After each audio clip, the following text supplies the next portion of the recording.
আসসালামু আলাইকুম রহমতুল্লাহ। সম্মানিত দিনী ভাইগণ, আশা করি এবং দোয়া করি আপনারা সকলেই ভালো আছেন। আপনাদের দোয়ায় আল্লাহ পাকের হাবিব হুজুর পাক সাল্লাল্লাহু আলাইহি ওয়া আলিহি ওয়াসাল্লাম এর রহমতে আমিও ভালো আছি।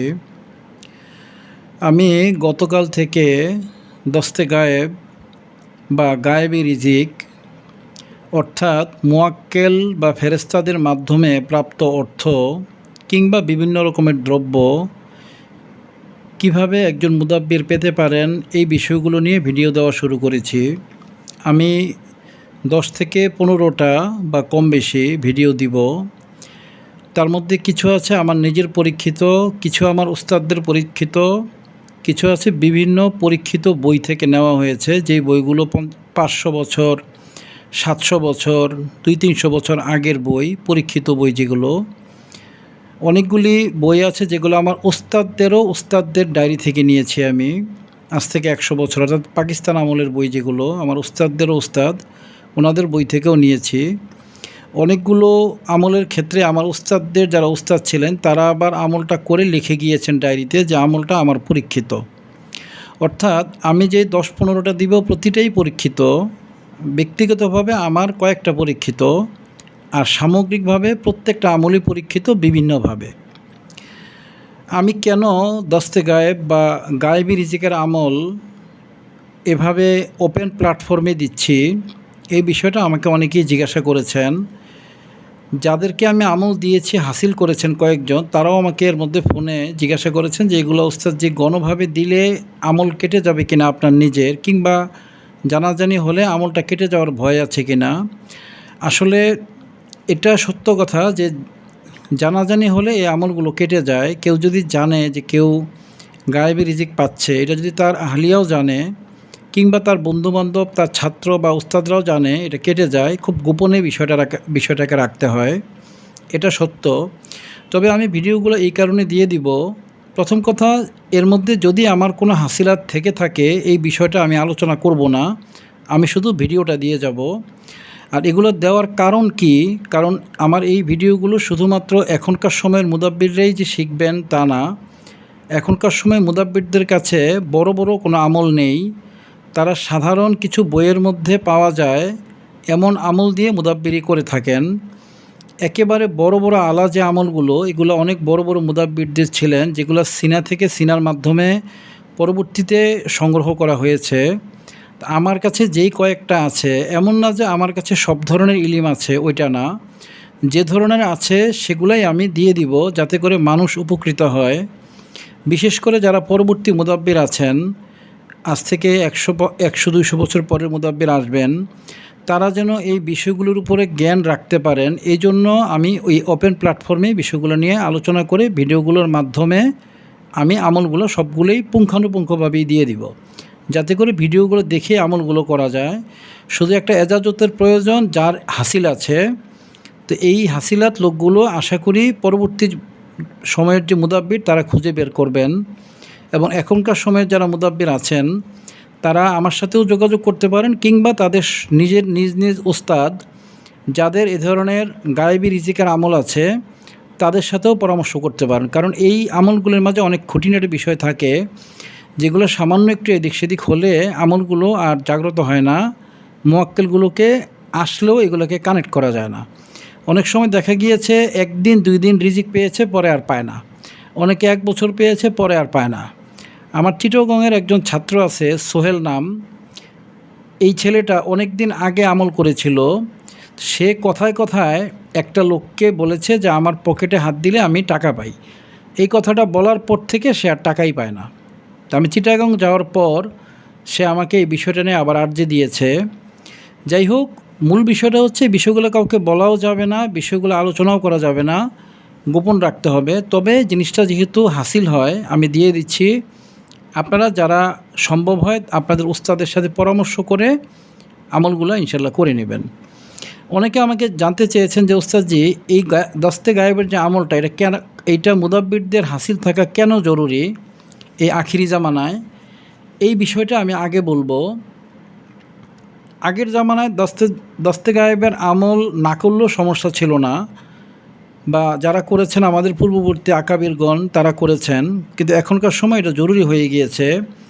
আখিরি জামানাকে ফেতনার যুগ বা এই যুগ সম্পর্কে হাদিস শরীফে অনেক রকমের আলোচনা আছে।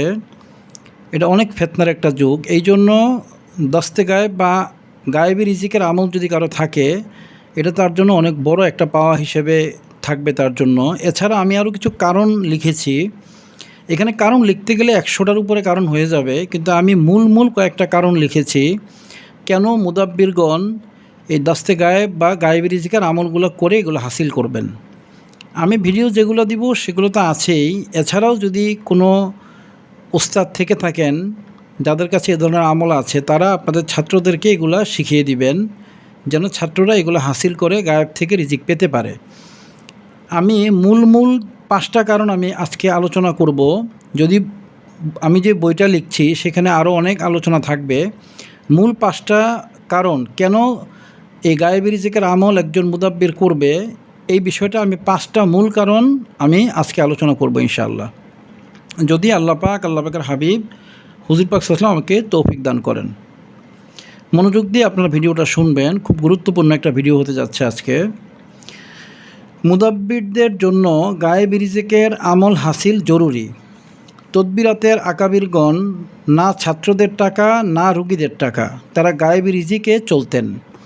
এখনকার সময় আমরা দেখি যারা মুদাব্বির তারা রুগীদের কাছে উল্টাপাল্টা বিল করে, আর যারা ছাত্রদেরকে শেখায় তারা ছাত্রদের টাকার দিকে একটা নজর থাকে যে ছাত্রদের কাছ থেকে টাকা পাবে বা বেশি টাকা নেবে, বা রুগী আসলে রুগীদের কাছ থেকেও বেশি টাকা নেবে। এই ধরনের একটা টেন্ডেন্সি তাদের মাঝে কাজ করে। তার মূল কারণটা হচ্ছে তার অভাব আছে, যেহেতু গায়েবী রিজিক নেই তার অভাব আছে, আর এই অভাবটাই তাকে ছাত্রদের কাছ থেকে টাকা নেওয়া বা ছাত্রদের কাছ থেকে কৌশলে হাদিয়া নেওয়া, কিংবা রুগীদের কাছ থেকে কৌশলে 9-6 বলে বিল বেশি করিয়ে নেওয়া, কিংবা রুগীদের কাছ থেকে বিভিন্ন উল্টাপাল্টা দ্রব্যের নাম বলে টাকা পয়সা হাতিয়ে নেওয়া, এই বিষয়গুলো হয়ে থাকে তার অভাবের কারণে। গায়েবী রিজিকের আমলটা যখন আপনি হবে তখন এই মোয়াক্কেলটাই আপনাকে আপনার মনের মধ্যে একটা ক্রিয়া করবে। এটা আল্লাহুস সামাদের একটা ক্রিয়া হয়, সামাদিয়াতের ক্রিয়া বলে, বা ব্যানিয়াজ, বা সে কারো প্রতি মুখাপেক্ষী হবে না, এরকম একটা বিষয় এই মোয়াক্কেলটা করে দিয়ে যায়। এই মোয়াক্কেলটা বাদে অন্য কোনোভাবে এই সমাদিয়াতের তাসির কলবের মধ্যে ফেলাটা খুব জটিল। কিন্তু যখন আপনার গায়েবী রিজিকের আমল হয়ে যাবে, যে কোনো একটা আমল হাসিল হয়ে যাবে, ওই মোয়াক্কেলটাই আপনাকে, আপনি বললেই হবে, ওই মোয়াক্কেলটা আপনার কলবে সমাদিয়ত অর্থাৎ অমুখাপেক্ষিতা, অর্থাৎ আপনি কারো মুখাপেক্ষী হবেন না, কারো টাকার দিকে লোভ করবেন না, কিংবা কারো সম্পদের দিকে আপনার মনোযোগ যাবে না, ওইরকম একটা তাসির আপনাকে মোয়াক্কেলটাই ফেলে দিবে এই দাস্তে গায়েবের আমলটা জাগ্রত হওয়ার পরেই। বিষয়টা আমি যতটুকু বলেছি বোঝানোর চেষ্টা করেছি, কিন্তু ব্যাপারটা আরও ব্যাপক। যদি সম্ভব হয় এই বিষয়টা আমি পরে আলোচনা করব, আর যারা হাসিল করবেন তারা ব্যাপারটা নিজেরাই বুঝবেন, বলে দিতে হবে না, নিজেরাই বুঝতে পারবেন যে কিভাবে তাদের মনে অমুখাপেক্ষী ভাবটা তৈরি করে দেওয়া হয়, ডোন্ট কেয়ার একটা ভাব তৈরি করে দেওয়া হয়, যে সে কারো টাকা পয়সা সম্পদ কোনো কিছুর দিকে সে কেয়ার করে না। এই ধরনের একটা বিষয় মোয়াক্কেলটাই তাকে করে দেয়। আমি যেই মেজর 5টা কারণ নিয়ে আজকে আলোচনা করব, আপনারা মনোযোগ দিয়ে শুনবেন। প্রথম বিষয়টা হচ্ছে, এই কারণে একজন মুদাব্বির গায়েবী রিজিক বা দাস্তে গায়েবের আমলটা করবেন। হাদিস শরীফে আছে, ইবনে মাসুদ রাদিয়াল্লাহু তাআলা আনহু বলেছেন, মান তাওয়াদা লিগনিয়্যিন সালিহিন লিগিনাহু যাহাবা সুলুসা দীনিহি, অর্থাৎ কোনো ব্যক্তি, অর্থ লিখেছি আমি, দেখুন, কোনো ব্যক্তি, এখানে যে ব্যক্তি লিখেছে এখানে কোনো ব্যক্তি হবে আর কি, যাই হোক, কোনো ব্যক্তি কোনো নেককার ধনী ব্যক্তির কাছে তার ধন সম্পদের কারণে যদি নত হয়, বা ধন সম্পদের কারণে তাকে সম্মান করে, বা ধন সম্পদের কাছ তার দিকে মুতাওয়াজ্জে হয় বা রুজু হয়, তার দিনের 2/3 চলে যায়, অর্থাৎ নষ্ট হয়ে যায়। কোনো কোনো এবারতে এই জাহাবার জায়গায় হালাকা শব্দটা ব্যবহার করা হয়েছে। জাহাবা মানে চলে গেল, হালাকা মানে ধ্বংস হয়ে গেল। 2 রকম এবারতি রয়েছে। অর্থাৎ কোনো ব্যক্তি যদি কোনো ধনী ব্যক্তিকে তার সম্পদের কারণে সম্মান করে, বা তার কাছে নত হয়, বা তার দিকে রুজু হয়, তাহলে ওই ব্যক্তির 2/3 দিন, সুলুসা দীনিহি, তার 3 ভাগের 2 ভাগ দিন ধ্বংস হয়ে যাবে, অর্থাৎ নষ্ট হয়ে যাবে। নর্মালি আমরা যারা মুদাব্বির, আমাদের কাছে অনেক ধনী ধনী লোকজন আসে, বশীকরণ কাজের জন্য আমার কাছে বশীকরণ কাজের জন্য বাংলাদেশের শীর্ষ এক ধনীও এসেছিলেন। করোনার পরপর বাংলাদেশের শীর্ষ ধনী ছিলেন উনি। করোনার পরপর উনি এসেছিলেন। স্বাভাবিকভাবেই উনি আসার পরে স্বাভাবিকভাবে তার দিকে আমার মনোযোগ যাওয়াটা স্বাভাবিক বিষয় ছিল। যেহেতু উনি অনেক ধনী মানুষ, উনি যে গাড়িটা নিয়ে এসেছিলেন গাড়িটার দামই ছিল প্রায় 8 কোটি টাকা তখনকার সময়। আমি যদি তাকে তার ধনের কারণে সম্মান করে থাকতাম, তাহলে হাদিস শরীফ যদি সত্য হয়, তাহলে হাদিস শরীফের ভাষ্য অনুযায়ী আমার দিনের 3 ভাগের 2 ভাগ নষ্ট হয়ে যেত। কিন্তু যখনই উনি এসেছে, আমাকে ফোন দিয়েছে বা এসেছে, আমি তার ধনের কারণে তাকে সম্মান করিনি। উনি মুসলমান হিসেবে আমার কাছে এসেছে, আমি তাকে সম্মান করেছি এবং যে জন্য এসেছে আমি চেষ্টা করেছি সহযোগিতা করার। পরবর্তীতে এরকম আরও অনেকেই এসেছে, এমন না যে শুধু একজন শীর্ষ ধনী। আপনারা যারা মুদাব্বির তারা জানেন, আপনাদের এলাকার অনেক ধনী ধনী, প্রভাবশালী, ক্ষমতাশালী, আপনার প্রশাসনিক অনেক শক্তিশালী লোকজন আপনার কাছে বিভিন্ন তদবিরের ব্যাপারে আসবে, বিভিন্ন বিষয় নিয়ে আপনার কাছে আসবে। বিশেষ করে পারিবারিক বিষয়গুলো নিয়ে অনেক বড় বড় লোক আপনার কাছে আসবে, যেগুলো তারা কোনোভাবে প্রকাশও করতে দিবে না। গোপনের সাথে আপনাকে আলোচনা করবে, গোপনে আপনাকে নিয়ে যাবে তাদের কাছে, কিংবা গোপনে তদবিরগুলো করে নেবে। অনেক ধনী ধনী মানুষ, 1,000, 2,000, 10,000 কোটি টাকার মানুষ, এরাও পারিবারিক বা এই ধরনের বিভিন্ন ঝাঁঝামেলায় পড়ে যায়। তারা গোপনভাবে আসবে। তো এদেরকে যদি আপনি অর্থের কারণে সম্মান করেন, তাহলে দিনটা নষ্ট হয়ে যাবে। আপনার যদি গায়েবী রিজিকের আমল করা থাকে, যত ধনী মানুষই আপনার কাছে আসুক না কেন, যেহেতু ওই গায়েবী রিজিকের মোয়াক্কেল, গতকালকে আমি যে ভিডিওটা দিয়েছি ওইটার মধ্যে আমওয়াক্কেল মোয়াক্কেল কানেক্ট ছিল। এই আমওয়াক্কেল মোয়াক্কেলকে বললেও আমওয়াক্কেল মোয়াক্কেল আপনার মধ্যে সমাদিয়াত দিয়ে যাবে আপনার কলবের মধ্যে। সমাদিয়াত মানে অমুখাপেক্ষিতা, বেনিয়াস এবং ডোন্ট কেয়ার একটা ভাব, এটা আপনাকে মনের মধ্যে জাগ্রত করে দিবে। আপনি যত ধনী মানুষে আসুক, তার যেমন অভাব নেই, অনুরূপভাবে আপনার অভাব নেই, এরকম একটা বিষয় আপনার মনে কাজ করবে। আপনি তার দিকে তার সম্পদের কারণে তাকে আর সম্মান করবেন না। নর্মাল ভাই হিসেবে সম্মান করবেন, মুসলমান হিসেবে সম্মান করবেন, কিন্তু সম্পদশালী হিসেবে আর সম্মান করবেন না। কারণ সে যেমন অভাবহীন, হাজার হাজার কোটি টাকা মালিকের কারণে আপনার হাজার হাজার কোটি টাকা না থাকতে পারে, কিন্তু যেহেতু আপনার এই গায়েবী রিজিকের আমল আছে, আপনিও অভাবহীন, আপনারও কোনো অভাব নেই। সেই হিসাবে তার প্রতি আপনার মনোযোগ এবং তার প্রতি আপনার নত হওয়ার বিষয়টা একেবারেই মনের মধ্যে আসবে না, এবং আপনার দিনও নষ্ট হবে না। আপনি তখন পরিপূর্ণ দিনটাই আপনার মাঝে অক্ষত থাকবে। এই কারণে যে 1 নম্বর কারণটা লিখেছি, এই 1 নম্বর কারণটার কারণে হলেও একজন মুদাব্বিরকে গায়েবী রিজিকের আমল করে গায়েবী রিজিক কানেক্ট করে নেওয়া প্রয়োজন, যাতে তার দিনটা ধ্বংস না হয়। ধনী মানুষগুলো আসলে তাদের দিকে যেন সে নত না হয়, তাদের দিকে যেন সে মুতাওয়াজ্জা না হয়। এই জন্য হলেও গায়েবী রিজিকের একটা আমল যে কোনো একজন মুদাব্বিরের হাসিল করে, এর মাধ্যমে এই হালালভাবে আল্লাহ পাকের পক্ষ থেকে এই রিজিকটা সংগ্রহ করা উচিত। দ্বিতীয় কারণটা আমি যেটা লিখেছি, এটা আরও কঠিন একটা কারণ। এখনকার সময়ের যারা মুদাব্বির রয়েছে, তারা পর্দার ব্যাপারে কোনো বাছাই করে না। পর্দা করা ফরজ।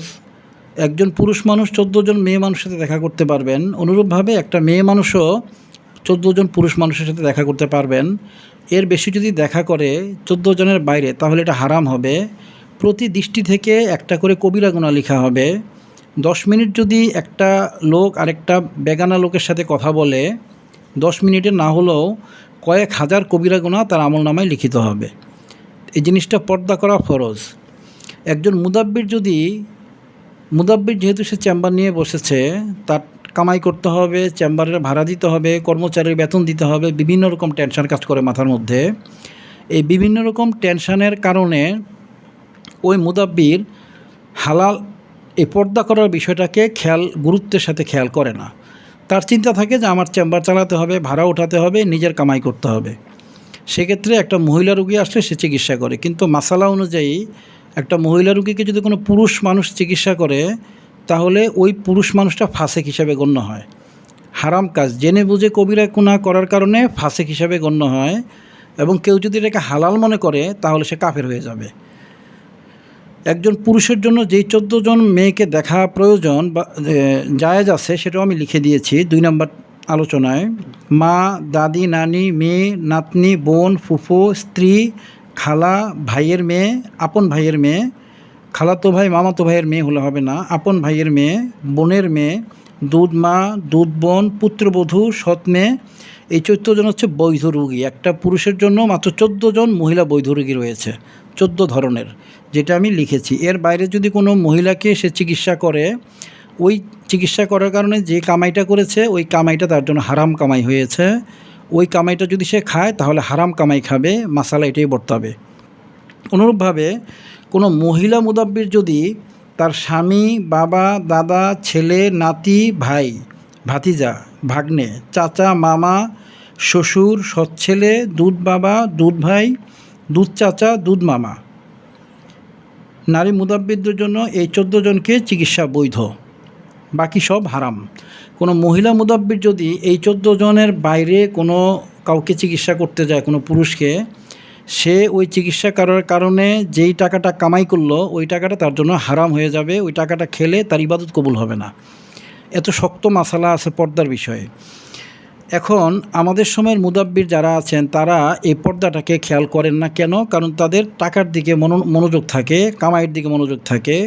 কিন্তু যদি এই গায়েবী রিজিক বা দস্তে গায়েব যেটা, এই আমলটা যদি করা থাকে তাহলে একজন মুদাব্বির কখনো এই পর্দার খেলাফ আমল করাটা প্রয়োজন মনে করবে না, কারণ তার যেটা প্রয়োজন সেটা সে পাচ্ছে।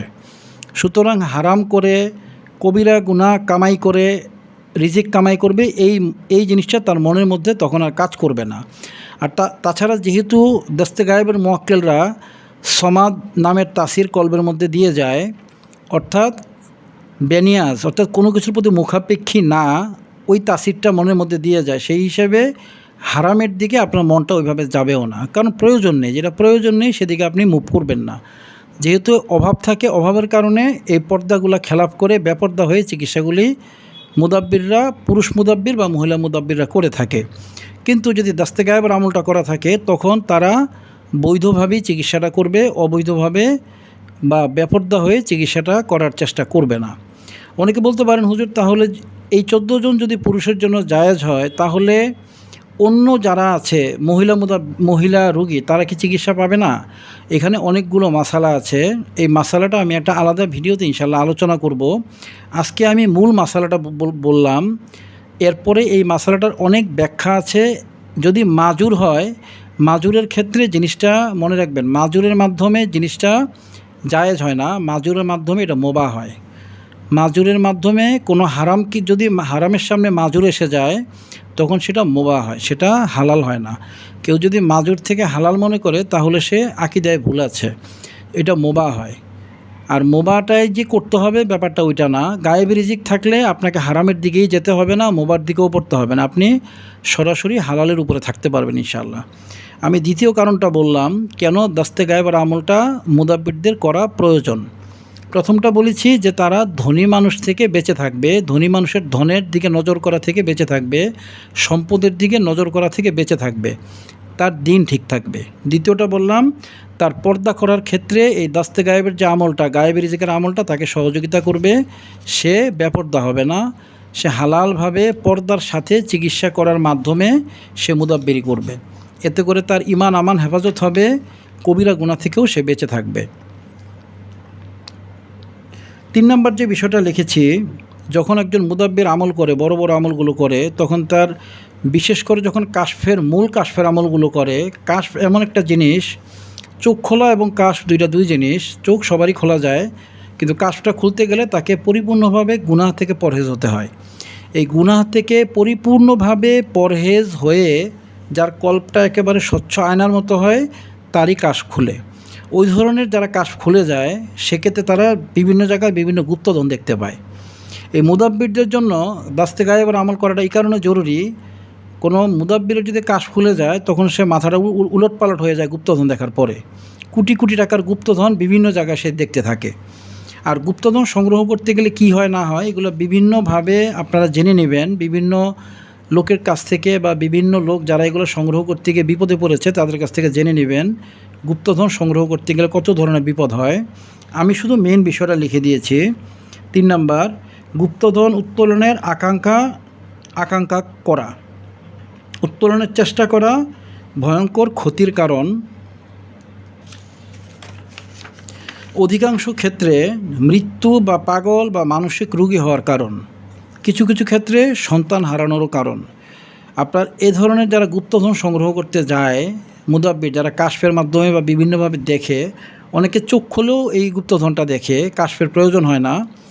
কিন্তু যারা মুদাব্বির, বড় মুদাব্বির, তাদের কাশফ এমনি খুলে যায়, তাদের উস্তাদরা খুলে দেন, সেক্ষেত্রে সে গুপ্তধনটা একেবারে পরিষ্কার টলটলা পানির মতো দেখে। তো সেক্ষেত্রে তার মধ্যে লোভ তৈরি হয়। এই লোভের কারণে যেটা হয়, সে পাগল হয়ে যায়, কোনো কোনো ক্ষেত্রে সে মারা যায়, কখনো কখনো সে মানসিকভাবে বিকৃত হয়ে যায়। আবার কোনো কোনো সময় গুপ্তধনটা সংগ্রহ করার পরে ওই গুপ্তধনের যে মালিক, যেই দেবী বা যেই জিনেরা ওইটার অধিকারী থেকে থাকে, তারা এই মুদাব্বিরের বাচ্চা কাচ্চাগুলোকে মেরে ফেলে। এই বিভিন্নভাবে এটা ক্ষতি হয় এক কথায়। এই ক্ষতিটা থেকে বাঁচার জন্য একজন মুদাব্বিরের দস্তে গায়েব বা গায়েবের রিজিকের আমলটা করে রাখা প্রয়োজন, যাতে তার মনে গুপ্তধনের প্রতি লোভ না আসে। যেহেতু তার পর্যাপ্ত চাহিদা টাকা সে বিভিন্নভাবে অদৃশ্যভাবে পেয়ে যাচ্ছে, তার তখন গুপ্তধনটার প্রতি লোভ হয় না। এই বিষয়টা আমার নিজের জীবনেও পরীক্ষিত। যখন আমি প্রথম মুদাব্বিরের প্রথম পর্যায়ে আমি নিজেও 2-3 বার এই গুপ্তধন উঠানোর জন্য গিয়েছিলাম। আমি এটা নিয়ে আমার বেশ বাজে অভিজ্ঞতা আছে, কিন্তু পরবর্তীতে আমি আর এই ব্যবসাটা লোভ করিনি। এবং এটা আমার সাথে যারা এটা লোভ করেছে, তাদের 4 জনের 3 জনই মারা গিয়েছে। আর আরেকজন এখন এমন বন্দিশে আক্রান্ত, সে কোথাও চাকরির জন্য জয়েন করলে 1 মাস পরে আর তার চাকরি থাকে না। সে যেখানেই জয়েন করে, সে একজন অভিজ্ঞ মার্চেন্ডাইজার, সে যেখানেই জয়েন করে 1 মাসের পরে আর তার চাকরি থাকে না। সে কোনো অর্ডার আনতে পারে না বিদেশ থেকে, এমন বন্দিশ লাগিয়ে দেওয়া হয়েছে তাকে। সে এখন ভিক্ষুকের মতো একটা অবস্থায় গিয়ে পৌঁছেছে এই গুপ্তধন উঠাতে। আপনার এই গুপ্তধনের মন মানসিকতা নষ্ট করার জন্য আপনাকে গায়েবী রিজিকের আমল করে রাখতে হবে। যেহেতু একটা সময় আপনার কাশ খুলে যাবে, আপনি এগুলো দেখতে পাবেন। সেক্ষেত্রে আপনার এই যদি দাস্তে গায়েবের আমলটা করা থাকে বা গায়েবী রিজিক আসে, সেক্ষেত্রে আপনার মাঝে লোভটা কাজ করবে না। চতুর্থ যে বিষয়টা আমি লিখেছি, চতুর্থ যেই কারণে দাস্তে গায়েব বা গায়েবী রিজিকের আমলটা করা একজন মুদাব্বিরের প্রয়োজন, চতুর্থ কারণ, লোভ লালসা থেকে বাঁচা এটা ফরজ। লোভ থেকে বাঁচা ফরজ। কারো মনে যদি লোভ থাকে, এক বিন্দু পরিমাণ, এক জাররা পরিমাণ লোভ থাকে, সে জাহান্নামে যাবে। হাদিস শরীফে এটা এসেছে। আমি একটা হাদিস শরীফ লিখেছি। এই হাদিস শরীফের মধ্যে হুজুর পাক সাল্লাল্লাহু আলাইহি ওয়াসাল্লাম বলেছেন, তোমরা লোভ ও কৃপণতা থেকে বেঁচে থাকো, কেননা লোভ ও কৃপণতা তোমাদের পূর্ববর্তীদের ধ্বংস করে দিয়েছে। হাদিস শরীফটা হচ্ছে এটা, ইয়াকুম ওয়াশ-শুহা ফা ইন্নাশ-শুহা আহলাকা মান কানা ক্বাবলাকুম। অর্থাৎ তোমরা লোভ ও কৃপণতা থেকে বেঁচে থাকো। লোভ এবং কৃপণতা দুইটা যদি মনের মধ্যে থাকে, নর্মালি যেটা হয়, প্রথম কথা হচ্ছে যে সে জান্নাতে যেতে পারবে না, এটা তো অবশ্যই। কিন্তু লোভ থাকার কারণে সে মানুষের কাছে একটা অসম্মানী ব্যক্তি হিসেবে প্রতীয়মান হবে। আপনার যখন কোনো রুগী আসবে, যখন রুগী আপনার কথাবার্তার মাধ্যমে বুঝবে যে আপনি তার কাছ থেকে ধান্দা করে টাকা নিতে চাচ্ছেন বেশি, আপনার প্রতি তার সম্মানটা থাকবে না। অনুরূপভাবে আপনার কাছে আপনার আত্মীয়স্বজনও যখন বুঝবে যে সে খুব লোভী মানুষ, তখন তাদের কাছে আপনি সম্মানিত ব্যক্তি হিসেবে থাকবেন না। আর পরকালে যার কলবে জাররা পরিমাণ লোভ আছে, সে জাহান্নামে যাবে। এই ব্যাপারে হাদিস শরীফ আছে। আমি একটা হাদিস শরীফ দিয়ে দিয়েছি, ইয়াকুম ওয়াশ-শুহা ফা ইন্নাশ-শুহা আহলাকা মান কানা ক্বাবলাকুম। অর্থাৎ পূর্ববর্তীরা এই শুহার কারণে ধ্বংস হয়ে গিয়েছে, লোভের কারণে। হুজুর আসলাম এটাই বলেছেন যে তোমরা লোভের থেকে সতর্ক থাকো, কৃপণতা থেকেও সতর্ক থাকো, কেননা লোভ ও কৃপণতা তোমাদের পূর্ববর্তী যারা ছিলেন তাদেরকে ধ্বংস করে দিয়েছে। হাদিস শরীফে আছে। এই লোভ থেকে বেঁচে থাকার জন্য দাস্তে গায়েব বা গায়েবী রিজিকের আমল করা একজন মুদাব্বিরের জন্য অবশ্যই প্রয়োজন, এবং এটা হাসিল করা অবশ্যই প্রয়োজন। 5 নম্বর যে বিষয়টা আমি লিখেছি, এটা সাইকোলজিক্যাল বিষয়। হাদিস শরীফ, কোরআন শরীফের মাধ্যমে আমি গত 4টা দলিল দিলাম, যে 4টার দ্বারা আপনি বুঝলেন যে কেন গায়েবী রিজিক মুদাব্বিরের করা প্রয়োজন। আমি 4টা আলোচনা করেছি পিছনে। আমি 5ম আলোচনাটা করব। এটা হচ্ছে সাইকোলজিক্যাল একটা বিষয়, মনোবিজ্ঞানের বিষয়। এটা যারা মনোবিজ্ঞান সম্পর্কে জানেন তারা আমার কথাটা সহজেই বুঝবেন, আর যারা মনোবিজ্ঞান সম্পর্কে জানেন না তারা মোটামুটি বিষয়টা বুঝবেন। বিকাশ মনোবিজ্ঞান একটা বই রয়েছে, ডক্টর সুলতানা বানু বইটা লিখেছেন। এই ডক্টর সুলতানা বানু বিকাশ মনোবিজ্ঞান বইটার নাম। এই বইটার মধ্যে এই বিষয়গুলো আরও অনেক ব্রডলি বলা আছে, আপনারা ওইখানে সার্চ করলে পাবেন। এটার PDF কপিও আছে অনলাইনে, ওইটাও আপনারা কিনে স্টাডি করলে আমার এই যে 5ম যে টপিকটা, এই বিষয়টা বুঝতে পারবেন।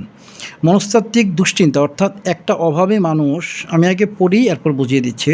মনস্তাত্ত্বিক দুশ্চিন্তা অর্থাৎ একজন ব্যক্তির অর্থের অভাব তার মনোযোগ, তার সিদ্ধান্ত, তার পরিকল্পনা, তার অদম্য সাহস, তার আত্মবিশ্বাস, তার মূল্যবোধ, তার নীতি ও তার ডোন্ট কেয়ার মানসিকতাকে ক্ষতিগ্রস্ত করে। আমরা একটা কথা জানি, অভাবে স্বভাব নষ্ট। একটা বাংলায় প্রবাদ আছে, অভাবে স্বভাব নষ্ট। অর্থাৎ যখন কেউ অভাবী হবে তার তার যেই নীতি নৈতিকতা থেকে সে সরে যাবে অভাবের কারণে। সে মানুষের কাছে হাওলাত চাবে, মানুষের কাছে হাত পাতবে, অসম্মানিত হবে, লোভ করবে, মানুষের টাকার দিকে নজর দিবে, অধিক পরিমাণ অভাবী হলে চুরিদারি করে ফেলবে, ডাকাতি করে ফেলবে, আরও বেশি ক্ষতিগ্রস্ত হবে। যদি সে ভালো মানুষও হয় তারপরও একজন অভাবী লোকের তার মনোযোগ বিক্ষিপ্ত মনোযোগ হবে, সে মনোযোগের সাথে কাজ করতে পারবে না অভাবের কারণে। তার সিদ্ধান্ত নেওয়ার ক্ষেত্রে সে টালমাটাল অবস্থায় পড়ে যাবে, তার পরিকল্পনাগুলো ভুল হবে, তার অদম্য সাহসটা থাকবে না, কারণ অভাবী লোকের মনে ওই ধরনের শক্তিশালী সাহস থাকে না। সে ভীতু একটা মানসিকতা তার মনের মাঝে কাজ করে। তার আত্মবিশ্বাস একেবারেই থাকে না, অভাবী মানুষের আত্মবিশ্বাস একেবারেই থাকে না। তার মূল্যবোধ নীতি থেকে সে বিচ্যুত হয়ে যায় অভাবের কারণে। অধিক অভাবের কারণে মানুষের সরাসরি স্বভাব নষ্ট হয়ে যায়, চুরিদারি পর্যন্ত করে ফেলে। আর ডোন্ট কেয়ার মানসিকতা যেটাকে আমরা লায়ন হার্টেড মেন্টালিটি বলি, সাইকোলজিক্যাল একটা ওয়ার্ড এটা, lion hearted mentality, don't care মানসিকতা যেটা, এই ডোন্ট কেয়ার মানসিকতাকে ক্ষতিগ্রস্ত করে অভাব। তখন তার আচরণে তার সাহস ও শক্তি প্রকাশ পায় না। একজন দরিদ্র মানুষের আচরণের মধ্যে তার সাহস এবং তার যে শক্তি এটা প্রকাশ পায় না। তার আচরণটা এমন আচরণ হয়, সেই আচরণের মধ্যে সাহস থাকে না এবং সে শক্তি বা হিম্মত যে বিষয়টা এটা তার মানসিকতার মাঝে থাকে না, যেটা একজন মুদাব্বিরের জন্য থাকা খুবই জরুরি। পঞ্চম যে বিষয়টা বললাম এটা সাইকোলজিক্যাল। আপনারা যতটুকু বুঝেছেন, কয়েকবার ভিডিওটা শোনেন, আশা করি পুরোটা বুঝবেন। মূল কথা হচ্ছে, একজন মুদাব্বির যদি সে অভাবী হয়, অর্থাৎ যদি দাস্তে গায়েবের আমল না করা থাকে, সে মসজিদ ইমামতি করে হয়তো বা 15,000 টাকা পায়, আর মুদাব্বিরি করে হয়তো বা বাকিটা মিলেঝিলে সে চলে, বা এটা মাদ্রাসায় চাকরি করে 20,000 টাকা বেতন পায়, মুদাব্বিরি করে বাকিটা চলে, অর্থাৎ সে অভাবী। ঢাকায় বাড়ি ভাড়া দিতে গেলেই 20,000 টাকা খরচ হয়, চিটাগাংয়ে বাড়ি ভাড়া দিতে গেলেই 15,000 টাকা খরচ হয়। তো দেখা যাবে যে সে অভাবী, যা কামাই করে পুরোটা বাড়ি ভাড়া দিয়ে দিচ্ছে, সে অভাবী। তখন যেটা হয়, তার এই মুদাব্বিরির এই অভাব থাকার কারণে যে টাকাটা পেল সেই টাকাটাই পকেট থেকে চলে গেল ভাড়া হিসেবে। তখন তার মধ্যে যেটা হয়, তার সে অভাবী একটা অবস্থা তৈরি হয় তার মনের। তখন তার মনোযোগটা বিক্ষিপ্ত হয়, সিদ্ধান্তগুলো বিক্ষিপ্ত হয়, পরিকল্পনাটা আর কাজ করে না, অদম্য সাহসটা তখন ড্যাম হয়ে যায়, আত্মবিশ্বাস তো নাই হয়ে যায়, মূল্যবোধ নীতিগুলো পরিবর্তিত হয়ে যায়, সে মানুষের কাছে হাত পাততে থাকে। আর ডোন্ট কেয়ার যে মানসিকতা, এটাও মন থেকে সরে যায়, পুড়ে যায়, মন থেকে চলে যায় এটা। আর তার আচরণের মধ্যে ডাম কেয়ার বা শক্তি বা সাহস এগুলো আর মনের মধ্যে তখন তার আচরণে প্রকাশ পায় না, একটা ভীতি আচরণ তার মধ্যে তৈরি হয়। গায়েবী রিজিকের মুওয়াক্কিলগণ সাধারণত আল্লাহুস সামাদের তাসির বা বেনিয়াজ আমেলকে দিয়ে দেন। আপনি যদি যে কোনো আমল করেন না কেন, আমি যেহেতু 15 থেকে 20টা গায়েবী রিজিকের আমল দিব, আপনি যেই আমলটাই করেন ওই মুওয়াক্কিলটাকে যখন রিজিক আপনি পেতে থাকবেন, তখন আপনি বললেই হবে যে আমার মাঝে আপনি সামাদিয়াতের তাসির দিয়ে দেন, আমার মনে বেনিয়াজ বা অমুখাপেক্ষী তাসির দিয়ে দেন, ওই মুওয়াক্কিলটা দিয়ে দিবে। 3 দিন 4 দিন বললেই দেখবেন যে মন এমন হয়ে গিয়েছে যে আপনার কাছে আর কোনো কিছু মনে হবে না। আপনার আচরণ, কথাবার্তা সব কিছুর মাঝে সাহস, শক্তি প্রকাশ পাবে। কোনো ধনী মানুষকে দেখলে আপনার তাকে ধনের কারণে, সম্পদের কারণে সম্মান করতে মন চাবে না, সে মুসলমান হিসেবে সম্মান করতে মন চাবে, তার সম্পদের দিকে আপনার নজর যাবে না। আপনার কোনো রুগী আসলে রুগীর দিকে আপনি টাকার দিকে তাকাবেন না, তাকে সুস্থ করা যায় কিভাবে, তার দোয়া কিভাবে পাওয়া যায় এই জিনিসটা খেয়াল করবেন। টাকার দিকে আপনি খুব একটা খেয়াল করবেন না, যেহেতু আপনার রিজিকের সলভেন্সি আছে পিছন থেকে।